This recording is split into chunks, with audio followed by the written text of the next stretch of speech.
And a happy Friday, New York Nation, New York Knicks fans, New York Mets fans, fans of the orange and blue skies.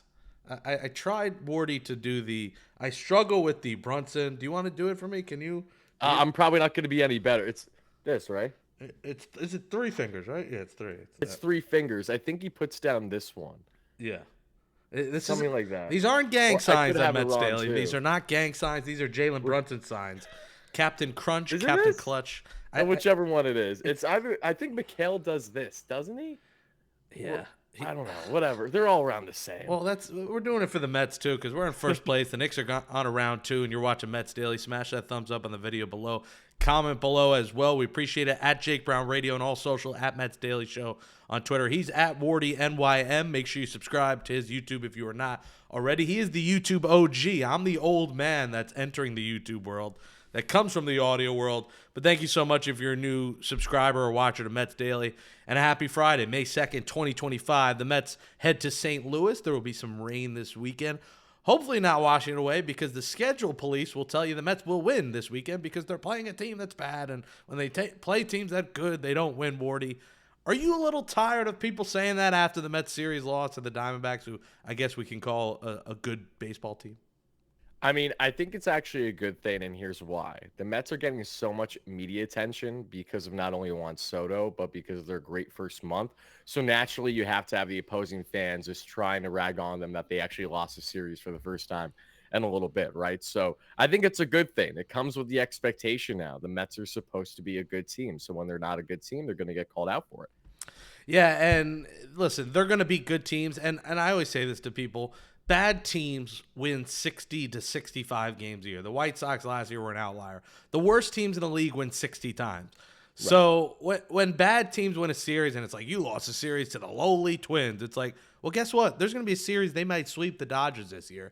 And you're not going to comment about it because I guess they aren't as big a story as the hottest team in town, in Queens, where the food is better, the vibes are better, the fans are better.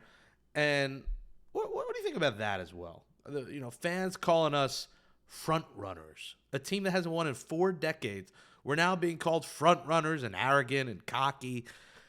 It bothers me because we've been through so much, and I always talk about the rally dildos, batting out of order.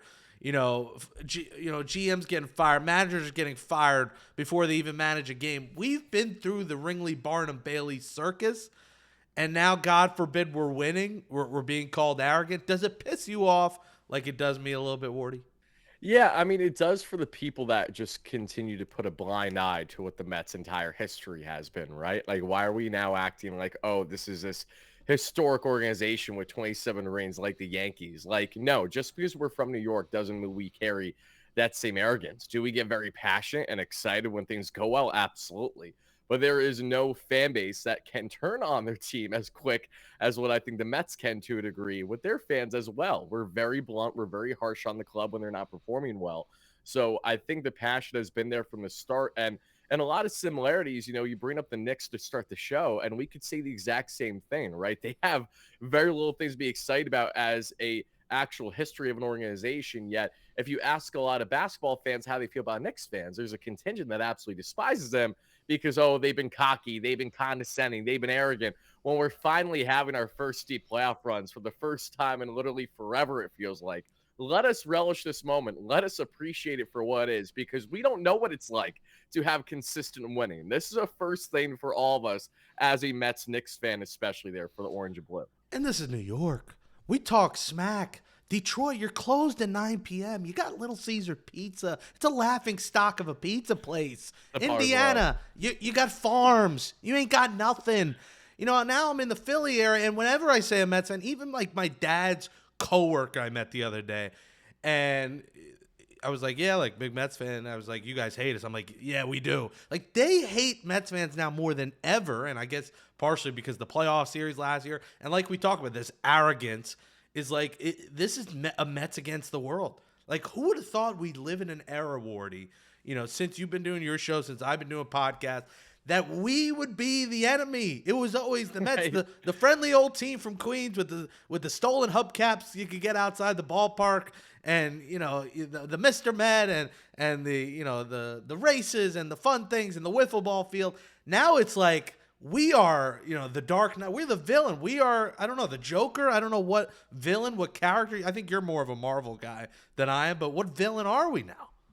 That's a good question. So I'm not a huge Marvel buff. I'm actually more DC because I like more realism with comics. So like, for example, I'm not one of those guys that loves the Avengers. I love like the latest Batman that we saw there with Mr. Robert Pattinson, stuff like that. So I will say this too regarding the fandom. It's about time. We have longed for this as Mets fans, especially to kind of be treated this way. So I don't think it's even one of those things that rub me terribly the wrong way just because it's like, finally, like we've been dying for this, good, treat us like this. Okay, so be it. Hopefully the winning ways come along with it, because usually fans that act in this manner have something to back it up with a great team. And that's what the Mets are trying to do this season now, after what was honestly a historic first month of the season, right, Jake? I don't know if you saw the stat, but the boys tied the most wins ever in the National League in the month of April there with 19. So they're trending upward, and Juan Soto is now finally just starting to break out. Yeah, let's get into that, and hopefully the Mets, like the April World Series champions, are like the Jets off-season Super Bowl champions. We don't want that to happen. We want that to carry all year long. And let us know in the comments, what villain are the Mets if you're a Marvel or DC fan? Juan Soto woke up, and talk about haters and critics. It's every day the box score watching. You see it on your shows. I see it. I'm on TikTok Live every day. I got Yankee fans in there saying, how's Soto working out for you? Most overpaid player of all time. And it's a daily occurrence. And mind you, his on base is still fine. I'm curious your thoughts on the belief of he doesn't look like he's having fun. The video of, the guys, going together for the picture after a homer and he kind of walks away. That was like the longest picture ever. I don't blame him for trying to get out of that. But like the thought of he's not having fun and something is off with Juan Soto. Maybe yesterday ended that, even though they lost. But do you have any thoughts on the reactions to that? I find it hilarious that we're trying to make this kind of almost like a media spin, because that's always the case here when it comes to anything Juan Soto, right? With the season starting with the big contract. But are we just forgetting how spring training began, where he was like the giddiest guy that we saw in the clubhouse, like was thriving every single day? And now that the season started, naturally he's getting acclimated and adjusted to be here long term, right? And when we think of his previous stops, not only with the Yankees, but most notably, in my opinion, the Padres, there was a commonality from then to now where he did not look overly comfortable right away there. And it took him a bit to get adjusted and get acclimated. And mind you, Soto is his own person. Regardless on what he does or doesn't do for this Mets team over the next 10 to 15 years, the one thing that'll stay true about him is that he doesn't deviate from who he is as a player and a personality. So even if the boys are all riding high and vibing the way that they are, now that Soto won't partake, but in part of the reason why he's the $765 million man is because of the way that he carries himself. He slows the game down and he plays it at his pace, regardless of what's happening with the team around him. He goes on his pace. And then when he starts to pick up, you see more of that charismatic energy, more of the true Soto shuffle, sticking that ass out there to really let you know that he's locked in and you're not going to get past him as the opposing pitcher. We're going to see more of that gradually throughout the season. But if you just remember how he landed with the Padres and then the early goings with the Yankees, there are a lot of similarities. He's never been that guy in the clubhouse that's like the true hoorah guy that's leading the way. He's more the guy that comes in, does his business, and is having fun chopping up with the guys while he's doing it, being lighthearted, but still that guy who's locked in, that probably has the headphones on himself when he's walking in, warming up, doing his thing in his own little bubble, because that's how he's been able to separate himself from everyone else. It's by staying true to himself and not buying into all the outside noise. So when you're saying when he starts cooking and that ass is out, booty, booty, booty, booty, rocking Oh, it's everywhere. going to be popping all summer. Everywhere, rocking everywhere, rocking everywhere. And we haven't seen many Soto shuffles. Nueva York comes on shuffle all the time on my Spotify. And I'm hoping all summer, he said more piss missiles, 2 in a day. And maybe it just took that one to get out to the opposite field, by the way, both basically to the same spot. Unfortunately, no one else did anything. But maybe that's all it took for Soto to get going. The Mets lose 2 out of 3 of the Diamondbacks. And, I think it's a good thing injuries happen now. It's not a good thing that injuries happen and the guys don't come back though, and that's the case here, Wardy, with AJ Minter and with Danny Young. And who would have thought we'd be a little sad about Danny Young being out for the year? I mean, he was pitching great. I mean, it's early. He was probably going to turn around. But once you heard about the Minter injury, they signed Brooks Raley, but he's not going to be back till at the earliest mid to late June. You were like, all right, it's your time, Danny Young. Like you were weeks away from being canned, and then unfortunately he's likely out for the. Well, I think he is out for the year now. What do they do here? Is this a situation, Wardy, you think, where it's Genesis Cabrera until Brooks Raley is here? It's hard to envision a trade in May, but at some point they're going to need reinforcements with how not deep starters are going into games and how overused this bullpen is being. Yeah, it's something I've been pondering for a little bit the past 2 to 3 days now, because internally they've had an abundance of riches, at least to start the season, with guys that didn't make the bullpen, that started in AAA, but were MLB caliber pitchers. And it wasn't just Genesis Cabrera, it was Jose Urena. Then he got rocked after the first good inning with the Mets, and now he's elected for agency since then. So he's completely off the board as a relief option. You have other guys like Rico Garcia and Tyler Zuber, who the Mets acquired over this past year, and they both have upside, but we just don't know to what degree at the MLB level. And on top of it all, they're not left-handed options, so you have to wonder how do they do in those left-handed batter splits. And then you have Daniel Nunez, who's the one that we're all waiting to see when he's going to return. But the main reason why he hasn't been up yet, according to Carlos Mendoza, is in direct part because they don't want him to be a quick call up to send down. And that's what the trend has been with guys like Kevin Herget, Chris Stavensky, Brandon Waddell, who they will bring back potentially as a starter again throughout their many games where they don't have an off day for the next couple weeks for the most part. So they're going to get creative here. But as of now, it looks like Genesis Cabrera is going to lead the way momentarily, because Jeremy Hefner said he thinks his stuff is like unbelievably good, which I found really interesting as a quote there through The Athletic the past day or so. He likes his resiliency and all the innings that he's had in the major leagues, because this is the same Cabrera that pitched like around 70 innings last year for the Blue Jays. And if he can just get that walk rate down, the Mets do have a formidable lefty who, heading into camp, I thought he was going to best Danny Young between the two as that second lefty option behind AJ Minter. It didn't happen, and that's okay. And unfortunately for Young, I kind of feel bad for him now, because even though I don't love the guy, he was doing better, and it looked like he had a true opportunity to run away with a left-handed role in this bullpen this season when Minter going down, and then the snap of a finger, he's out of here too. So I would say Cabrera's leading the way right now as that lefty option. Daniel Nunez will get the call sooner than later, and when he does, he will be here long-term. The expectation is that they won't send him down quick. And then you have to consider external options, and this is something I've floated the past couple of days. I'd love to hear your thoughts on it, Jake, is if he's ramping up and fresh and healthy and doesn't need a full month of, say, spring training ramp up, why not give David Robertson a call? I'm still left pondering, why has he not been considered? Because he had an amazing season last year with the Texas Rangers. His K to walk ratio is amongst the best in baseball. He sits 95 on the gun with a heater still. When he's at the age of 40, he's dominated in New York as a Yankee and a Met, and his left-handed splits are his best splits. He is as good as any dominant lefty reliever in the game. So I would love to hear your thoughts on that. Yeah, I mean, it feels like a no-brainer. My worry is the age. Like we say 40 like it's nothing. 40 in terms of a relief pitcher that's throwing in the upper 90s is not, a first baseman that's hit, 4 at-bats a game as a DH. It's a lot to get up every day and grind and get after. And the way the Mets bullpen is being used, there's a chance Robertson's going to have back-to-backs. He's going to have 5-out opportunities. So is he? I assume he's fine, because we haven't heard otherwise. There are multiple teams that are interested. It does feel like a no-brainer. He is a guy I have interviewed on the field. He's a really good guy. He loves pitching in New York. His family loves New York. I think it's a no-brainer. I agree with you. My worry is the age thing, and maybe health-wise he's not there. Maybe his velocity's not there. But, this league now, it's not built on having that dominant left anymore. I think Minter was going to be that guy, but with the 3-batter rule, unless it's to end an inning, most of these lefties are going to have to face multiple hitters anyway.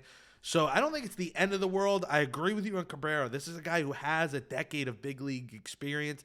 He's not a Herget. He's not, a Hagenman, a guy who's, just had a cup of coffee here, who hasn't pitched. So I do like Cabrera's experience. I do like having those experienced guys. On Nunez, bit of a struggle in the minors. I think they want to get him right. The velocity is there. He had 2 balks yesterday, which you don't see Very often. bizarre. Yeah. Yeah, he's been walking everyone and their mother. That's been the big issue in AAA so far But for him. I think the energy he brings and that tenacity that he brings to the mound, I would love coming out of the bullpen. You had that from Budo last year. I think the league has caught up to Budo. I think he's good. He has no option, so he's going nowhere right now. I know I had mentioned the other day maybe send him down. You can't because he doesn't have an option. He'd have to go through waivers, and I assume somebody would claim him because he is a good reliever. But I do think his stuff has not been the same since the postseason. He struggled in the postseason, Budo. He struggled a little bit now. Stanek's role with Minter out is so critical, and he has Very. been dreadful the last week. I mean, you could say that 3 of the losses are on him. What do you think about Stanek? Are you concerned, or is this just a blip in the radar here? I think it's more of a blip in a radar because Ryan Stanek is not a guy that I think we should be deferring too much in, either save situations or just in the ninth in general. I love him more as that setup option, and that's where things get a bit tricky when you have the amount of games that the Mets do over the next couple of weeks without pretty much more than at most one off day, where you need to maximize your bullpen. And it's frustrating to see kind of what was utilized and what wasn't, because Diaz wasn't utilized in those games against the Nationals, and it blew up in the Mets' face. And how much of it was on Stanek versus bad fundies? They all played a part, right? Because if you remember those Nationals games, Jeff McNeil couldn't make a backhand up the middle, and then CJ Abrams scores from first. Then the second walk-off we saw there was after Stanek couldn't get the ball because Alonso couldn't make the proper toss at first base. So it was like one thing after another.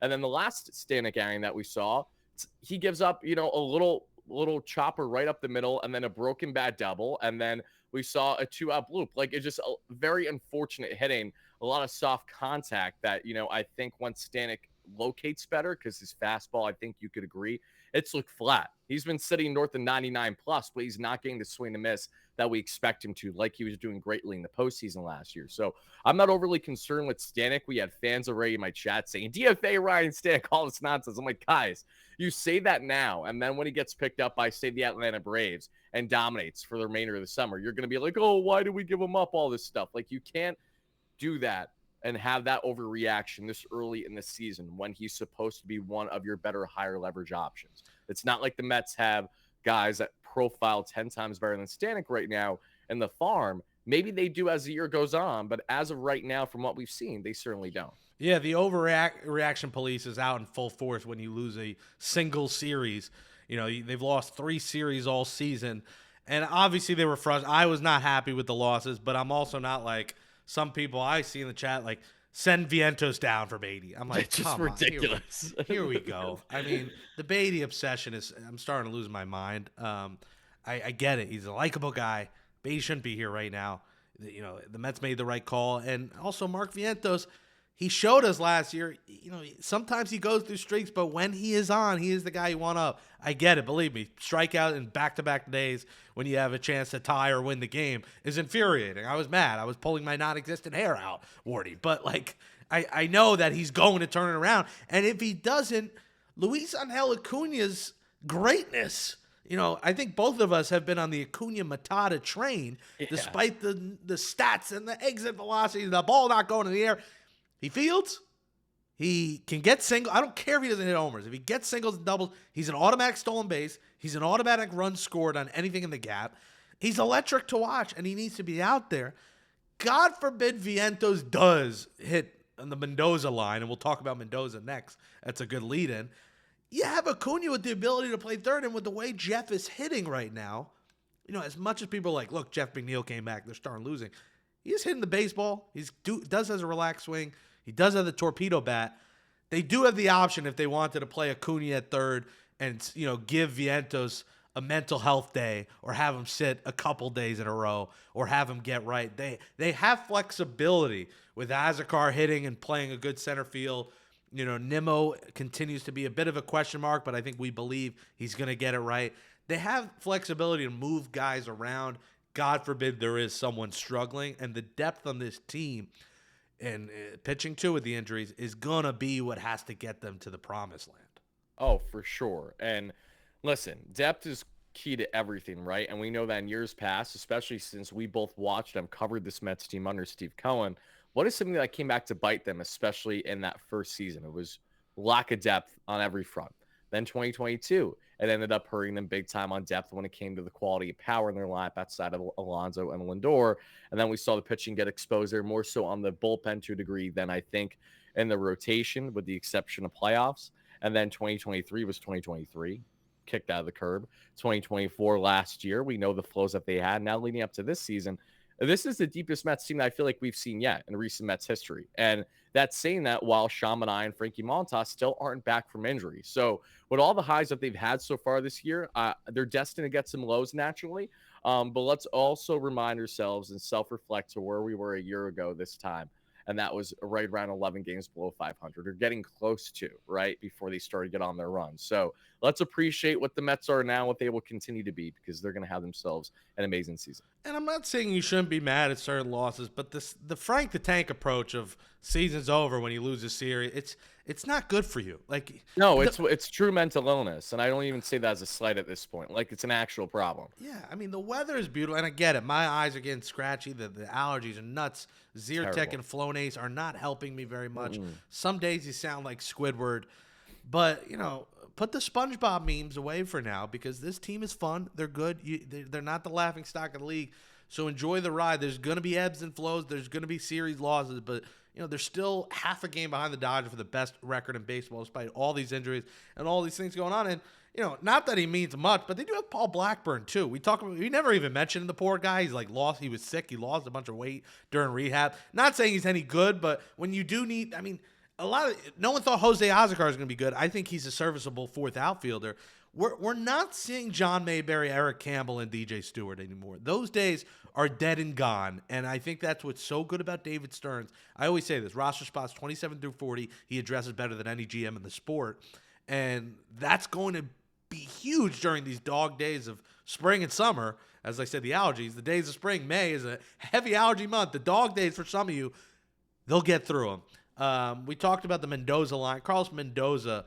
And again, subscribe to Mets Daily. Subscribe to WARDY NYM on YouTube. Smash that thumbs up. It helps the channel. Subscribe to Mets Daily. Share with your family, your friends, your dogs, your cats. And pop a Zyrtec before you share it to the dogs and cats, or you will die. Mendoza has been getting roasted. That's the ADHD kicking in. This might need to be sponsored by Adderall in a few days. Mendoza. Wait. Mets Daily presented by Adderall XR. Guys, get it today. Well, it's running out fast. I haven't taken it since college, but I'm close to going on one of those sites and just getting it. I know there's a shortage, but I think I need it. I just worry about the side effects and the parts thrown. Anyways, that'll be coming up on the CVS podcast, the Walgreens podcast, my first ever job in the world. Besides MLB umpire. And speaking of umpiring, the umpiring is disaster. Boom, ADHD segment. There it is. Carlos Mendoza. You want to talk about overreaction police? There are people this week saying fire Carlos Mendoza. He has been a remarkable manager for the Mets. I complained almost 0 times about him last year. I did think this past 5 days he was atrocious. That doesn't mean I think they should fire him. It seems like Edwin Diaz is in the witness protection program. I don't know what's going on. Using Reed Garrett for a second inning, and before that, straight out of Goodfellas right now. Literally, I mean, using Chris Davinsky, who it was like the Rajay Davis arrived in the Uber during the game. Chris Davinsky arrived during the game, and he pitches a second inning of a 1-run game in the 9th inning. Like, if Diaz is in that inning, doesn't give him a run, the Mets win that game Tuesday or Wednesday, whatever it was. What do you think about Mendoza? Is this just a bad week for him? My worry is we're criticizing him a lot more because the massive expectations this team has, WARDY. So every bullpen move he makes is going to get ridiculed. And with all these injuries now happening, he's in a tough spot. He's going to have to use Diaz more, and he's going to have to use the big boys more, despite worrying about injuries and back-to-backs, because they just won't survive games using the Davinskys and Cabreras of the world in tight games. I'll start this conversation by saying how much I love, appreciate, and admire Carlos Mendoza. And the main reason for that is to be a first-time manager, to enter a big market like New York with the Mets after your time as a bench boss with the Yankees, and to be 11 games below 500 and to help get the team out of the rut the way that they did and have that consistent positive mentality the entire time can't be understated. Like that alone is why I appreciate him so much. And I feel like him paired with Lindor has helped build this never say die mentality for the Mets where you can't count them out until that final out happens and that strike three is done. So I love that about Mendy. Having said that, his biggest Achilles heel so far as a first-time manager has been, without question, his bullpen management, or lack thereof for that matter. And specifically Edwin Diaz, I didn't personally have as much of a gripe with him not coming in for game 2 of the Diamondback series because Diaz coming in ball games when he's in non-save situations, especially when they're losing, hasn't worked all that well every time. You know, in save situations this year, he's actually been good. He's gotten the job done. But in other situations, not so much. And if we exclude the 2022 breakout, like a true anomaly season for Edwin with the Mets, every other season he's been fickle when it comes to either pitching on back-to-back days or non-save situations. So I wasn't overly upset with him not coming in, as maybe I was questioning more, why didn't Reed Garrett be utilized there in game 2, right? So then we get a game 3. The Mets, again, are right within a run there. You have Reed Garrett, and then you decide to pitch him in the 9th when that was a prime opportunity to utilize Edwin Diaz, because game 2 is different when you're already up 1 in the series. Game 3 is different when you have a rubber match, and this dictates the series, right? That's notable. So to not have Edwin Diaz out there when he was ramping up, so you can't even make the excuse, oh, he wasn't healthy or, you know, he wasn't ready for it. He was weighing there, and they just decided not to bring him in. And after Juan Soto hit those 2 home runs, we all were jaw dropped because half an inning later, the Diamondbacks replied with insurance of solo shots themselves. And you're sitting there wondering as a Mets fan, how much could this have been avoided if you didn't try to get another out of Reed Garrett, if you didn't try to stretch Chris Stefanski too thin when he gets called up and gets their late game on game 2. And then when you look at here, again, not utilizing Edwin Diaz here in game 3, it definitely is frustrating. And I agree 100% with you. And I would like to have more answers. I kind of bothered that the media didn't even bother there in game 2 with Edwin, at least slightly, because at the end of the day, if you're a $100 million man as a reliever, you need to be the talk of the town. Anytime that you were not utilized in a situation where you could have been, that's the first conversation that needs to be had there with the skipper. So it is what it is at the end of the day. Hopefully Diaz can be utilized properly in this series, and we'll see him, I'd hope, at least 2 out of 3 games against the Cardinals. That means the Mets are looking good and they need him in hopefully save situations. But yeah, the bullpen management has been a frustration, but if there is anything to give the benefit of the doubt to Carlos Mendoza, it's the fact that he's getting thrown his first true face of adversity with the bullpen this year, with both Minter and Young going down in like a 72-hour span in the snap of a finger. And that's not an easy thing to replace when the Mets go from having 2 rather quality reliever options to deferring to, at best, league average there, fringe MLB relievers that they have to call up for one and dones. That's not an easy thing to balance. You're not going to win it every time. And Mendy, you could tell, is focused on knowing how many games they have over the next month with very little time in between when looking at off days. And this is why it was so important to build that bullpen depth. But Sunday was the one where I pulled my eyebrow hair out.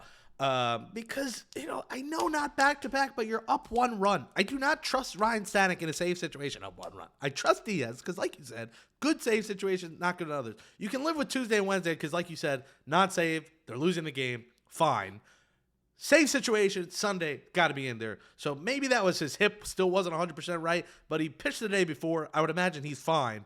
So that he's got to be back-to-back in save situation. That bothered me more. Mets Cardinals coming up. We'll close with that. Wardy, what do you think of this weekend series? They handled the Cardinals pretty easily. Obviously, there will be some rain. I'd say Mets take 2 out of 3 this weekend. Yeah, I hope the Mets take 2 out of 3, and I would love if they could take the first 2 games of the series and not have to worry about a rubber match, because there's nothing that I hate more than when you lead into a Sunday day game and it's a split series, because that for the Mets, especially in the first half of the season, they're so fickle with their offense. Like, even though they're not going from a night to a day game the way that they just did the past 2 games, they have back-to-back games this weekend around, I think, 2:15 p.m. Eastern. Even having said that, they're fickle in what you're getting, especially for a rubber match. So I'm hoping that between Clay Holmes throwing the rubber game 1 and then game 2, Tower and McGill, they can close it out, get the pitching to do its job against the lesser Cardinals team, take advantage of them being the same Cardinals that you swept in all 4 games at home in your previous homestand when you went 7-0, especially when you look at Sunday's matchup. I would love to hear your thoughts on this, Jake, because right now, the Mets don't have a starter there. And there's only one guy that looks like he's feasible given their current options, and that's Blade Tidwell. So there's a big question mark as to what the Mets will be getting on Sunday. All the more reason why they need to kind of step on their throats a bit, take game 1 and game 2 starting tonight. Yeah, I mean, I guess you can't use Waddell because he needs 2 weeks before he's called back up. So he's a no, which I would have kept him on the roster for this sake to have him for Sunday. I would use Tidwell. Why not? I think you want it. I don't think Sproat's been ready yet. I want to see what you got. You're going to need these kids at some point now with the way the injuries are going. You're going to have to see them. So why not? Like, do it against the Cardinals, a team that doesn't have an incredible offense, that's a below 500 team. Why not give them a shot? I'd love to see him.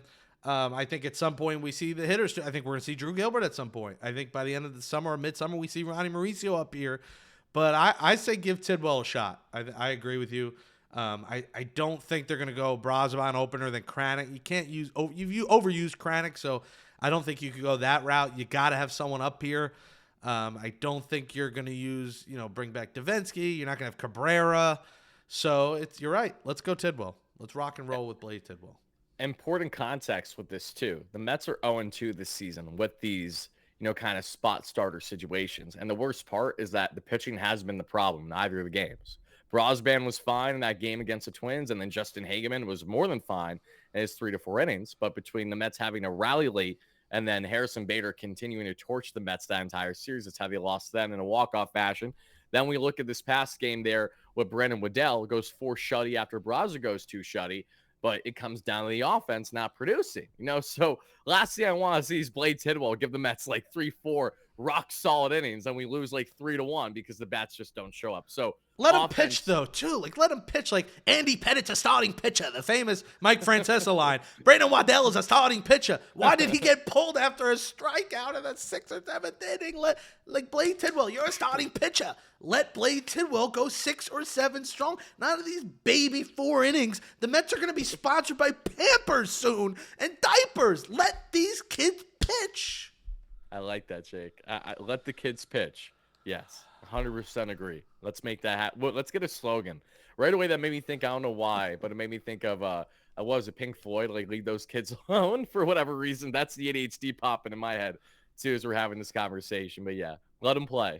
Sponsored by Adderall and Pampers. ADHD and diapers. Let the kids pitch. Put it on a shirt. New York or nowhere. Shout out to them. New York or nowhere. Oh, wait. You. Oh, my hat is in the mail. I think it's coming today. So I think I have the same there you one. Go. So I wish it came today. We could have matching hats. But shout out to them. And shout out to the Mets. Shout out to WARDY at WARDYNYM. Subscribe to his YouTube. Subscribe to Mets Daily. Happy Friday, everyone. Mets Cardinals. Smash that thumbs up. Comment below. What do the Mets do pitching-wise? Someone who's the lefty that just signed that the Mets have had 12 chances to sign in the last decade? Oh, Andrew Chafin. The worst starter ever. Is it the Mets got the Chafs? Like, do they not want Chafin because they got the Chafs? He doesn't want New York. He's been trying to avoid a big market his entire career. Yeah, so. Some of these guys are just pussies and can't pitch on the big stage. Just like you, Malik Beasley, Bernie Bitcherstaff. Bernie Bitcherstaff. How about that? How about that technical foul, that 1 point, boom. You wouldn't have to shoot a 3 if you didn't have that technical foul, dummy. Oh, man. All right. Anyways, WARDY, thank you so much for coming on. This was a fun Friday. Avoid outside and the allergies. Stay safe out there in the streets. And, we definitely got to do a game and like a watch party or something at a Met game at some point this summer. And we'll see you soon. Thanks for coming on. Thank you, Jake. Always a pleasure. Have a great weekend, everyone. You've been watching Mets Daily. Thanks for watching.